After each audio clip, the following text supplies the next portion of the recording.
Hey there, everybody. Today we are going to go over how to locate and assemble the Runesong sword. Now, the Runesong is the first legendary item that a player can find when exploring the wilds of Corekeeper. It consists of 3 pieces that can be found throughout the underground: the broken handle, the chipped blade, and the clear gemstone. The broken handle is the easiest of the 3 pieces to get, and it can be found in multiple different ways. You can find it in various scenes throughout all of the inner biome, just in chests or like on pedestals, things like that. There's a chance to find it in a couple of the melody mural scenes, but the areas where it's pretty much guaranteed to drop are, one of them is the large maze, and this is what the large maze looks like. You can see it's got 4 distinct chambers, so if you find a maze area in the Forgotten Ruins, check to see if it's shaped like this. If it is, you've got the large maze. Go to the center, and you will find a broken handle in the chest in the center of this maze.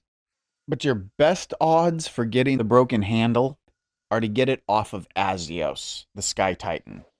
Once you fight and kill this boss, he has a pretty high chance to actually drop the broken handle as one of his loot items.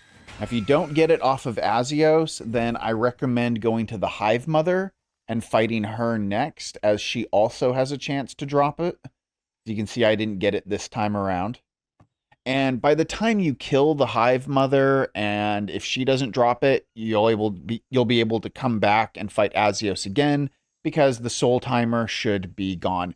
You can only fight Azios once every 5.5 minutes, so I recommend just fighting Azios, then fighting the Hive Mother, then maybe fighting the Hive Mother again if you have enough summoning idols for it, then come back and fight Azios again. And repeating that process, you'll find a broken handle in no time. The next item that you need to get is the clear gemstone, and this can be found at the center of the medium-sized mazes within the Forgotten Ruins. Here's an example of what the medium maze looks like. So I find it easy to identify by checking the middle and to see if there are entrances on all 4 middle parts. If you do see this little protrusion that comes out with an entrance right here, then you know you found the median maze. Navigate your way to the center of the maze, and you will find the clear gemstone within a chest right there in the middle. Now, you are guaranteed to find 1 medium maze in the Forgotten Ruins, but you can find up to 3 medium mazes within the Forgotten Ruins and or Azios' Wilderness. So if you only find 1 medium maze in the Forgotten Ruins, then the other 2 you will find within Azios' Wilderness, or at least you'll have a chance to. There will never be more than 3 medium mazes on the map, and there is no guaranteed or set location where any of these can spawn. Now, it's important to note that the very first maze is the only one that is guaranteed. I'm going to go ahead and put up on my screen what the seed is for this world that I'm in. And you can also see here on the top right corner the coordinates for the medium maze on this map at 222, -263. Now, because this maze was found as part of the seed, because it is the first world, then odds are very, very, very high that you will find the medium maze if you lock in this seed at these coordinates. But it is not guaranteed that it'll be at exactly these coordinates, just because of the way that the spawn system works. It could be off a little bit here or there, but if you don't find it exactly right here at this location, then just check around nearby, and it should be somewhere pretty close to this. There's always a chance for a little bit of variation, even on the seed generation. Now, if you're looking for the other 2 medium mazes, those are part of the game's exploration system, and unfortunately, there is no predicting where they could be. You're just going to have to find them. They're somewhere on the map.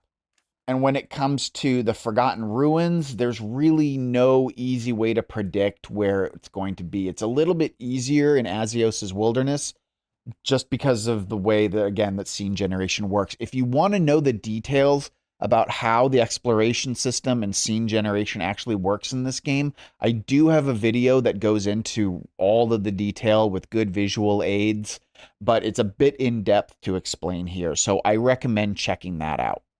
Next up, we have the chipped blade.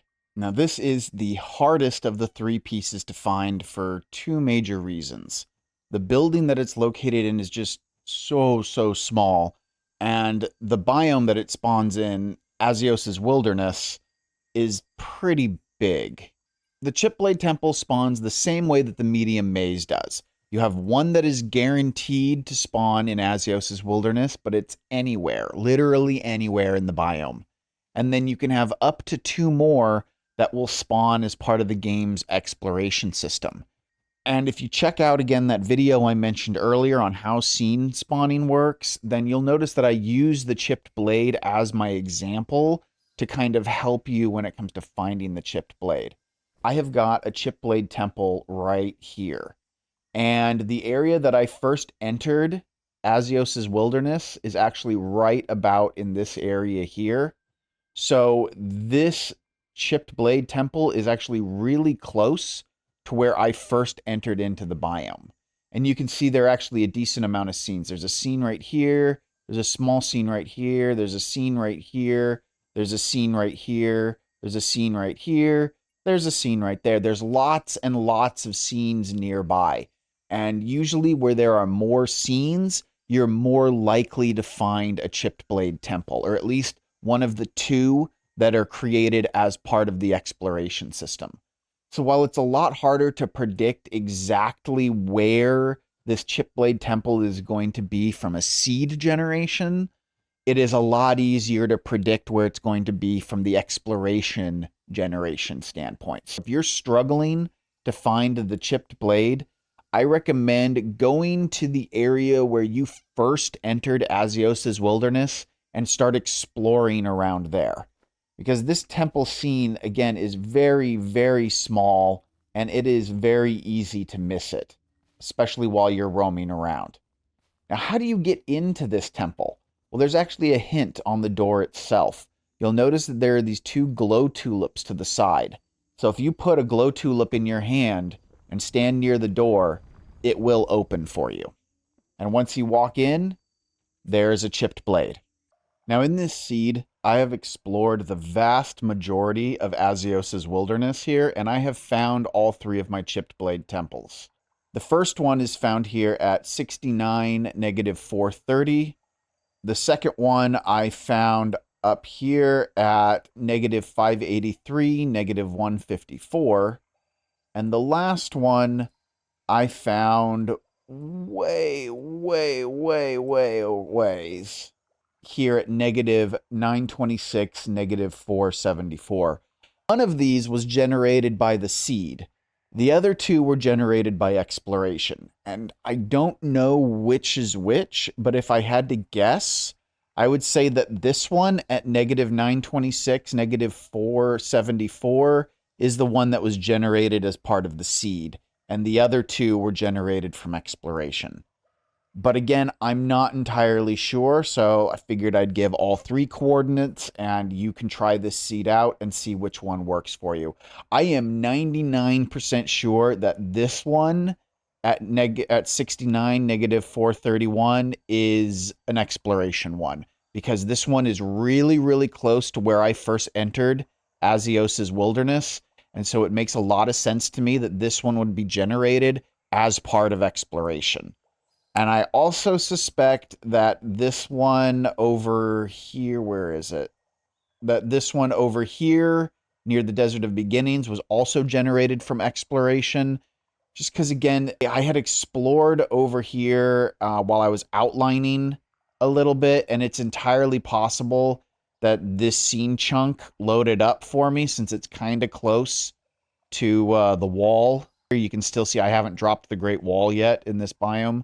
So it's likely that this one that's furthest away from everything at -925, -472, I think this one is the one that's generated from the seed. Once you have the broken handle, the chipped blade, and the clear gemstone, You're also going to want to grab 50 iron bars, 10 ancient gemstones, and 2,000 ancient coins. Then you're going to want to visit the Cloaked Merchant. This is the merchant that you get access to after defeating Gorm the Devourer. And you will notice that he has an item called the Rune Parchment.